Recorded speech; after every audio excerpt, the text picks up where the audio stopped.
Hello दोस्तों, नमस्कार। तो बात कर लेते हैं आज दिन भर की बड़ी खबरों की, जहां डेमचोक देपसांग में भारत और चीन की सेनाएं हफ्ते में एक बार करेंगी गश्त। क्या है बड़ा अपडेट? भारत और चीन के बीच पेट्रोलिंग को लेकर क्या पहला राउंड हो चुका है पूरा? साथ ही साथ आपको बताएंगे फिर 3 देशों के दौरे पर चले प्रधानमंत्री नरेंद्र मोदी जी। कौन कौन से हैं वो 3 देश? तो वहीं शहीद भगत सिंह के नाम पर आपस में ही क्यों उलझे पाकिस्तानी, अब फिर एक बार पहुंच गए हाई कोर्ट। जी हाँ, साथ ही साथ एक से एक बड़ी खबर बताने वाले हैं, बस आप वीडियो के लास्ट तक बने रहिएगा। और खबरों में आगे बढ़ने से पहले अपने देश भारत का निरंतर समर्थन करते हैं तो वीडियो को लाइक करके, चैनल को सब्सक्राइब करके, बेल आइकन दबा के कमेंट में जय हिंद अवश्य कहिएगा। बात करें पहली बड़ी खबर की, जहां डेमचोक देपसांग में भारत और चीन की सेनाएं हफ्ते में एक बार गश्त करेंगी। जी हाँ, बड़ा अपडेट निकलकर सामने आया है। भारत और चीन की सेनाओं ने पूर्वी लद्दाख सेक्टर के डेमचोक और देपसांग इलाकों में हर हफ्ते एक समन्वित गश्त करने पर सहमति जताई है और वहां गश्त का एक दौर पहले ही पूरा कर लिया है। अक्टूबर के आखिरी हफ्ते में डेमचोक और देपसांग दोनों में सैनिकों की वापसी पूरी करने के बाद दोनों पक्षों ने महीने के पहले हफ्ते में समन्वित गश्त शुरू की थी। दोनों पक्षों ने डेमचोक और देपसांग में हर हफ्ते एक एक गश्त करने पर सहमति जताई है। जी हाँ, तो वहीं आपको बता दें फिर से 3 देशों के दौरे पर चले प्रधानमंत्री नरेंद्र मोदी जी। 56 साल बाद किसी प्रधानमंत्री की गुआना यात्रा क्यों है अहम, बता दें। प्रधानमंत्री नरेंद्र मोदी जी इसी हफ्ते 3 देशों की यात्रा पर जा रहे हैं। वो ब्राजील में आयोजित G20 शिखर सम्मेलन में हिस्सा लेंगे। इसके लिए वो 18 से 19 नवंबर के बीच ब्राजील के दौरे पर रहेंगे। वहां प्रधानमंत्री G20 शिखर सम्मेलन में वैश्विक महत्व के मुद्दों पर भारत का रुख करेंगे और नई दिल्ली घोषणा पत्र के परिणामों पर बल देंगे। उसके बाद वो अफ्रीकी देश नाइजीरिया और दक्षिण अमेरिकी देश गुयाना की भी यात्रा करेंगे। विदेश मंत्रालय ने एक विज्ञप्ति में इसकी जानकारी दी है। 3 देशों की यात्रा के दौरान प्रधानमंत्री मोदी जी का मुख्य कार्यक्रम 18 से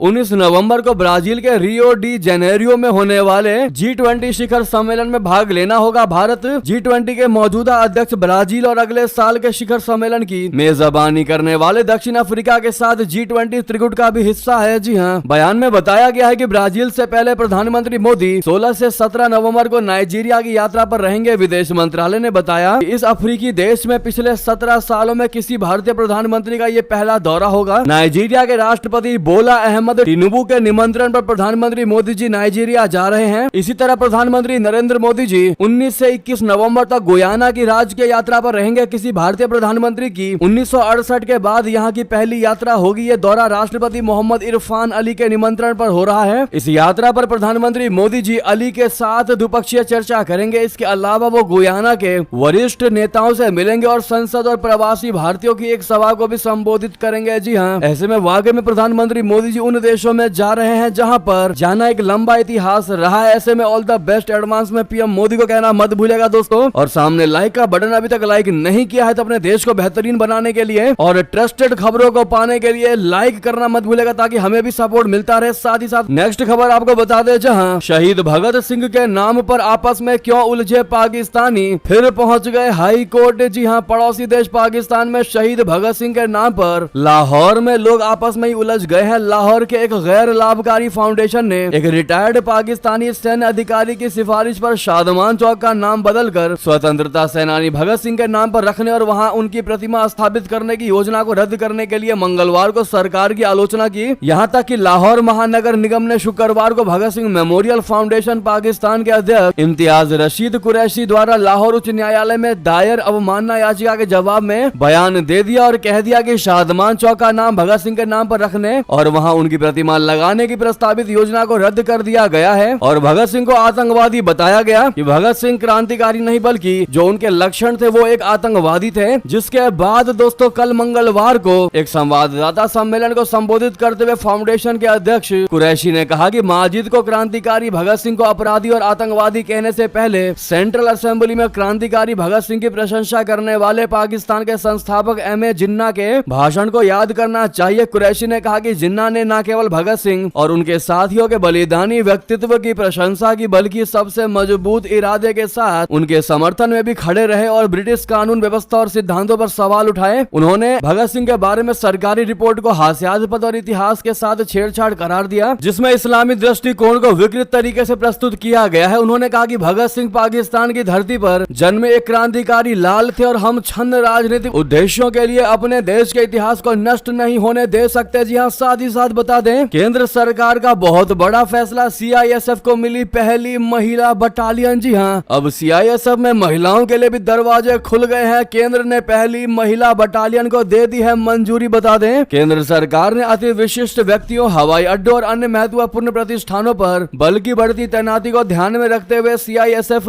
यानी केंद्रीय औद्योगिक सुरक्षा बल में 1000 से अधिक कर्मियों वाली पहली महिला रिजर्व बटालियन को मंजूरी दी है। अधिकारियों ने बताया कि इस इकाई का गठन बल की स्वीकृत पदों में से किया जाएगा। उन्होंने बताया कि केंद्रीय गृह मंत्रालय ने इस सप्ताह एक मंजूरी आदेश जारी किया, जिसमें एक वरिष्ठ कमांडेंट रैंक अधिकारी के नेतृत्व में कुल 1025 कर्मियों के साथ विशेष महिला रिजर्व इकाई को मंजूरी दी गई। बल में महिला कर्मियों की संख्या 7% से अधिक है। बल में कर्मियों की वर्तमान संख्या लगभग 1,80,000 है। जी हाँ, वही बता दें, डीआरडीओ ने किया एक और कमाल, 1000 किलोमीटर दूर बैठा दुश्मन पलक झपकते ही होगा तबाह, चीन पाकिस्तान भी जाएंगे कांप। जी हाँ, भारत ने मंगलवार को ओडिशा के तट पर एकीकृत परीक्षण रेंज यानी आईटीआर से लंबी दूरी की लैंड अटैक क्रूज मिसाइल का पहला उड़ान परीक्षण सफलता पूर्वक किया। रक्षा मंत्रालय ने कहा कि मिसाइल सिस्टम के सभी सब सिस्टम ने उम्मीद के मुताबिक प्रदर्शन किया और मिशन के शुरुआती मकसद को प्राप्त किया। मिसाइल ने वे पॉइंट नेविगेशन का इस्तेमाल करके सटीक निशाना भी लगाया, साथ ही अलग अलग ऊंचाई और रफ्तार पर उड़ान भरते हुए विभिन्न युद्धाभ्यास करने की अपनी क्षमता का प्रदर्शन किया। बेहतर और विश्वसनीय प्रदर्शन को यकीनी बनाने के लिए मिसाइल उन्नत एवियोनिक्स और सॉफ्टवेयर से भी लैस है ये। जी हाँ, ऐसे में कहा यह जा रहा है कि इस मिसाइल के परीक्षण से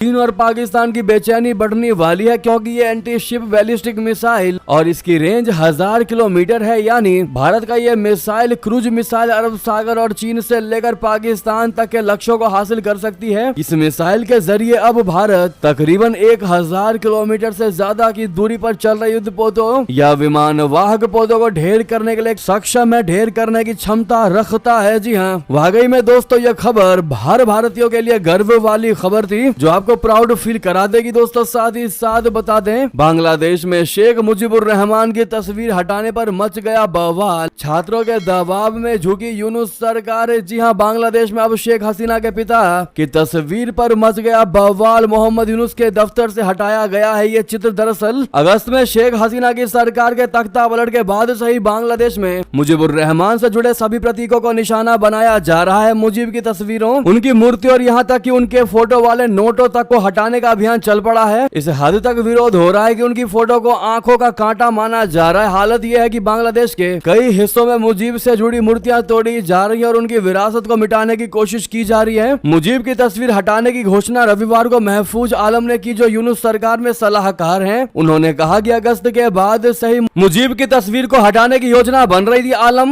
ने फेसबुक पर लिखा कि हमने दरबार हॉल के शेख मुजीब की तस्वीर हटा दी है, अब वो वहाँ नजर नहीं आएंगे। इस फैसले से देश में नई बहस छिड़ गई, यहाँ तक कि पूर्व प्रधानमंत्री खालिदा जिया की पार्टी बीएनपी के कुछ नेताओं ने भी इसके कदम की आलोचना की। हालांकि बीएनपी का वरिष्ठ नेता राहुल कबीर रिजवी ने पहले आलोचना की, फिर थोड़ी ही देर बाद अनावश्यक बयान देते हुए माफी मांगने लगे। साथ ही साथ आपको बता दें दोस्तों, शेख हसीना की कट्टर विरोधी बीएनपी को ही सताया डर, यूनुस को याद दिला दिया उनका वादा। कहने लगे ये तो 20 साल सत्ता में रहने के मूड में दिखाई दे रहे हैं। जी हाँ, बीएनपी नेता अहमद ने इलेक्शन में देरी पर यूनुस सरकार को चेताते हुए कह दिया है कि तेजी से सुधार लाते हुए जल्द से जल्द चुनाव कराने के लिए आपको आगे बढ़ना चाहिए। अहमद ने यह भी कहा कि चुनाव होने पर लोग शेख हसीना की पार्टी अवामी लीग के लोगों को इलेक्शन में ना उतरने दें। तो वहीं किसी का मानना है कि मोहम्मद यूनुस नहीं चाहता कि चुनाव हो, क्योंकि मोहम्मद यूनुस खुद बांग्लादेश के प्रधानमंत्री रहते हुए अपने आप को लंबे समय के लिए देखना चाहते हैं। साथ ही साथ आपको बता दें, भारत के दोस्त को विदेश मंत्री बनाने जा रहे हैं ट्रंप।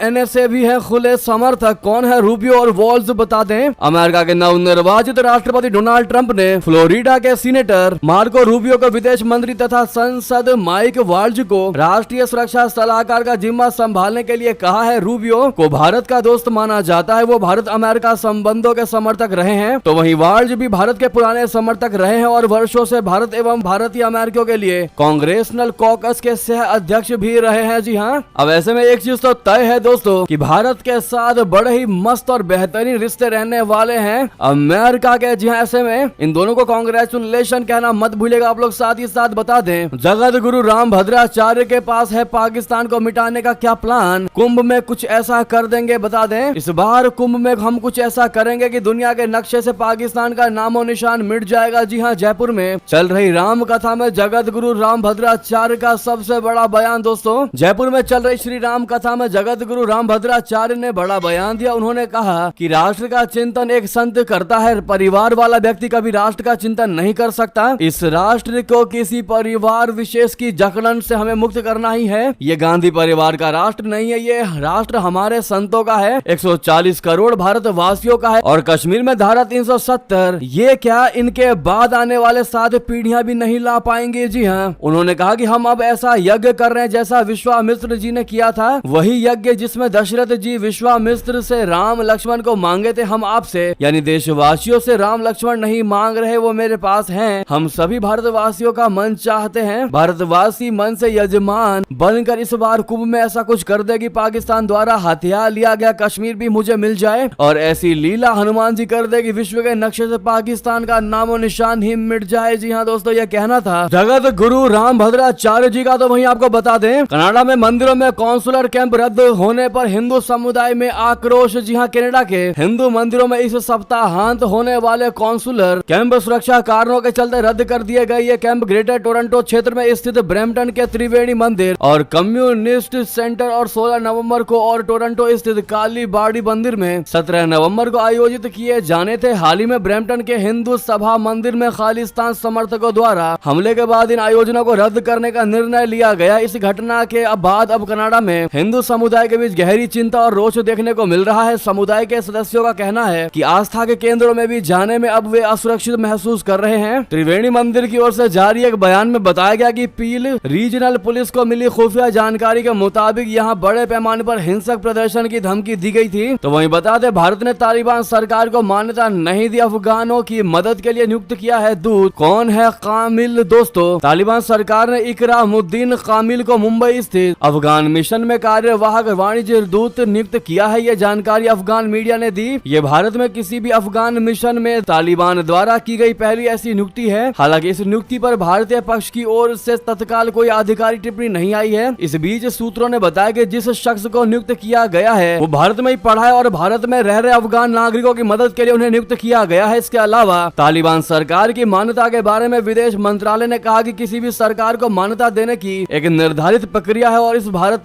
इस मुद्दे पर अंतर्राष्ट्रीय समुदाय के साथ काम करता रहेगा। वहीं बता दें, 2030 तक नए मुकाम पर होगी भारत रशिया की दोस्ती, $100 अरब का होगा व्यापार, जयशंकर ने दिलाया भरोसा। जी हां, विदेश मंत्री जयशंकर जी ने मंगलवार को कहा कि भारत को विश्वास है कि 2030 से पहले ही रशिया के साथ वार्षिक द्विपक्षीय व्यापार को $100 अरब अमेरिकी डॉलर तक पहुंचा देगा और दोनों देशों के बीच अधिक ठोस संबंधों की वैश्विक स्तर पर बड़ी गूंज होगी। उन्होंने कहा कि व्यापार में चुनौतियां रही हैं, खास कर भुगतान तथा लॉजिस्टिक्स के संबंध में, और इससे काफी हद तक निपटा भी गया है, लेकिन अब भी कुछ काम किया जाना बाकी है। विदेश मंत्री ने व्यापार, आर्थिक, वैज्ञानिक, प्रौद्योगिकी एवं सांस्कृतिक सहयोग पर 25वें भारत रशिया अंतर सरकारी आयोग की बैठक में ये बात कही है। दोस्तों, वहीं बता दें, भारत को दुनिया का ड्रोन हब बनाने का लक्ष्य, दिल्ली डिफेंस डायलॉग में राजनाथ सिंह जी का सबसे बड़ा बयान। दरअसल केंद्रीय रक्षा मंत्री राजनाथ सिंह जी ने दिल्ली डिफेंस डायलॉग को संबोधित किया। इस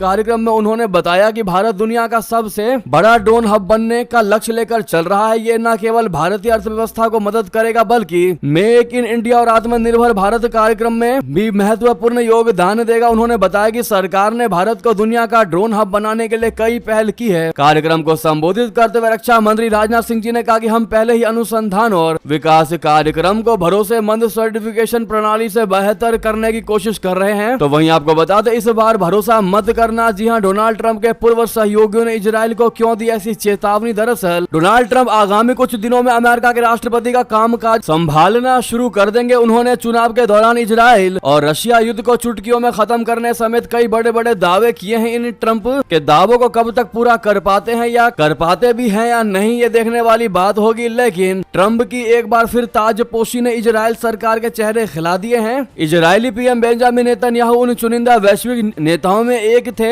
जिन्होंने ट्रंप की जीत की बधाई दी। नेतन्याहू ट्रंप के दोबारा आने से इसलिए भी ज्यादा उत्साहित है क्योंकि पिछले कार्यकाल में ट्रंप की शांति योजना अभी भी उनके जहन में है। ऐसे में इजराइल की उम्मीदों के बीच ट्रंप के पूर्व सहयोगियों ने इजराइल को चेतावनी दी है कि जरूरी नहीं इस बार भी ट्रंप का इरादा पिछले कार्यकाल की तरह हो, इसीलिए ट्रंप पर इस बार इतना भरोसा मत करना पिछली बार की तरह। वहीं आपको बता दें, मोदी के दोस्त नवीन राम गुलाम फिर से बने मॉरिशस के प्रधानमंत्री। बिहार से है इनका खास कनेक्शन। जी हां, प्रधानमंत्री नरेंद्र मोदी ने सोमवार को नवीन राम गुलाम से बात करके उन्हें संसदीय चुनावों में जीत पर बधाई दी। साथ ही कहा कि वो दोनों देशों के बीच विशेष एवं अनूठी साझेदारी को आगे बढ़ाने के लिए उनके साथ करीबी तौर पर काम करने को लेकर आश्वान्वित है। मॉरिशस के प्रधानमंत्री प्रविंद जगन्नाथ के गठबंधन एल अलायंस लेपेप को चुनावों में बुरी तरह हार का सामना करना पड़ा है। आपकी जानकारी के लिए आपको बता दें, डॉक्टर नवीन राम गुलाम अपने गठबंधन अलायंस ऑफ चेंज के प्रमुख के रूप में तीसरी बार मॉरिशस के प्रधानमंत्री पद की शपथ लेंगे। उनका भारत के बिहार राज्य से भी खास कनेक्शन है। मॉरिशस के नवनिर्वाचित प्रधानमंत्री नवीन राम गुलाम के पूर्वज बिहार के रहने वाले थे। जी हाँ, वहीं आपको बता दें, पाकिस्तान में चीनी वर्कर्स पर हमलों को लेकर चीन ने क्या कहा बता दें। चीन का कहना है कि वो आतंकवाद के खिलाफ लड़ाई में पाकिस्तान के साथ रहेगा। चीन का यह बयान ऐसे समय आया है जब आए दिन पाकिस्तान में काम कर रहे चीनी वर्करों पर आतंकी हमले बढ़ गए हैं। चीनी विदेश मंत्रालय के प्रवक्ता लिन जियान ने कहा है कि वो अपने लोगों की सुरक्षा के लिए आतंकवाद के खिलाफ पाकिस्तान का साथ देता रहेगा।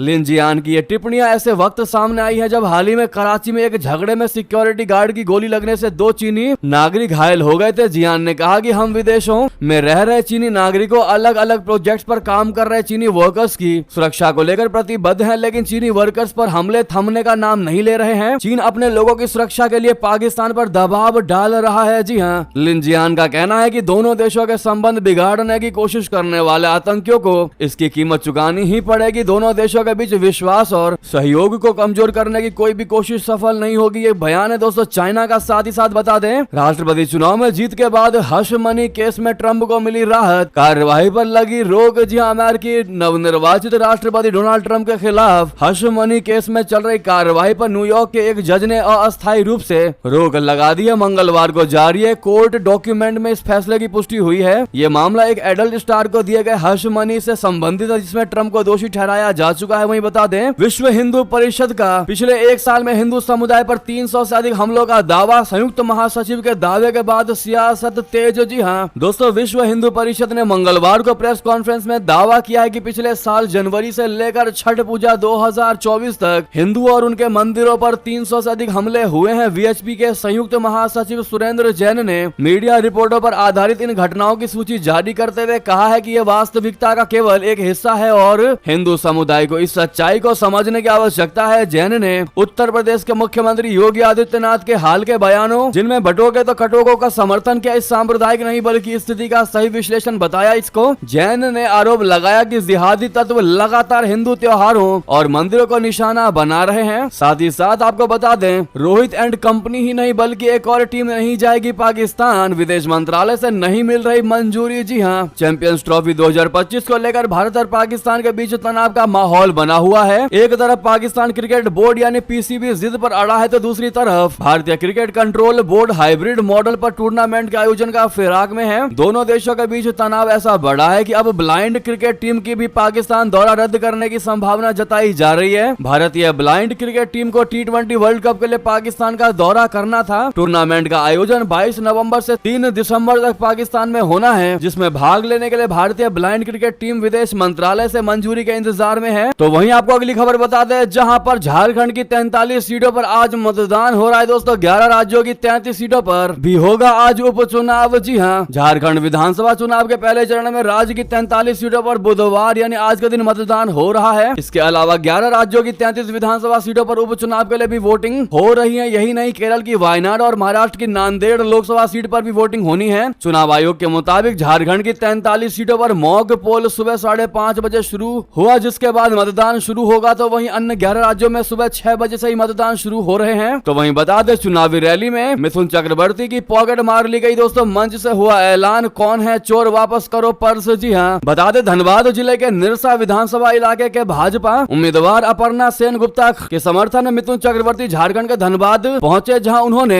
जनसभा को संबोधित किया। इस दौरान मिथुन चक्रवर्ती की पॉकेट किसी ने मार ली। मिथुन चक्रवर्ती को देखने के लिए मौके पर 1000 से ज्यादा लोगों की भीड़ उमड़ी थी। इस भीड़ को संभालने के लिए किसी तरह की ना तो कोई व्यवस्था थी और ना ही कोई सुरक्षा व्यवस्था। यही कारण था कि लोगों की भीड़ मंच तक पहुंच गई, जिसके बाद इसका फायदा उठाकर उनके पर्स को मार लिया गया। तो वहीं बता दें, उद्धव ठाकरे के बाद अब महाराष्ट्र में नितिन गडकरी जी के भी हेलीकॉप्टर की हुई जांच। अब इस पर क्या बोलेंगे विपक्षी दोस्तों। महाराष्ट्र विधानसभा चुनावों में केंद्रीय मंत्री नितिन गडकरी के हेलीकॉप्टर और सामान की जांच का मामला सामने आया है। इससे पहले चुनाव ड्यूटी पर तैनात अधिकारियों ने राज्य के पूर्व मुख्यमंत्री उद्धव ठाकरे के हेलीकॉप्टर की जांच करते हुए उनके बैग को खंगाला था। इसको लेकर राजनीति गर्मा गई थी। नितिन गडकरी के हेलीकॉप्टर और बैग की जांच लातूर में हुई। मोदी सरकार में मंत्री गडकरी बीजेपी के स्टार प्रचारकों की सूची में शामिल है। अब देखना ये होगा क्या इस पर कोई बयान देती है विपक्ष की नहीं। बहरहाल दोस्तों, ये देवी की सारी बड़ी खबरें। आपको हमारी खबर कैसी लगी कमेंट में बताना मत भूलिएगा। वीडियो को लाइक करके चैनल को सब्सक्राइब करके बेल आइकन दबा के कमेंट में जय हिंद बस कहिएगा। मिलता अगली खबर में। बहुत बहुत धन्यवाद और वीडियो को शेयर कर दीजिएगा। जय हिंद, जय भारत।